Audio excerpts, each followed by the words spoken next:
ఈ reel views కోసం చేసింది కాదు. కుక్కలను పెంచుకునే అర్హత మనుషులకు లేదు. మనుషులకు వదిలేయడం తెలుసు. కుక్కలకు ఎదురు చూడడం తెలుసు. ఎక్కడికి, ఎప్పుడు, ఎలా అని అడగకుండా నమ్మడం తెలుసు.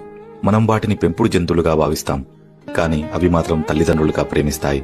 మనుషులకు చేతులెత్తి కొట్టడం వచ్చు, హింసించడం వచ్చు.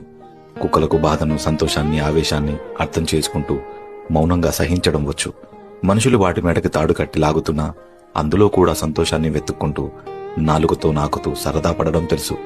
ఎన్నో శబ్దాల మధ్య మన అడుగుల సవ్వడి, బండి చప్పుడు, మాటల వినికిడి మాత్రమే వినడానికి పుట్టినట్టు అస్తమానం పడిగాపులు చూడడం తెలుసు. చూసిన ప్రతిసారి ఇదే మొదటిసారిగా భావించి సంబరపడడం మాత్రమే తెలుసు. మనుషులు మిగిలిపోయిన భోజనము, మిగిలిపోయిన ప్రేమ, మిగిలిపోయిన సమయము మాత్రమే కుక్కలకు పంచితే ఎంగిలి తిన్నా కూడా అంతా మనుషులే అని నమ్మకంగా ప్రేమను చూపించడం తెలుసు. వీధి చివరలో ఉన్న ఒక ఊర కుక్కకి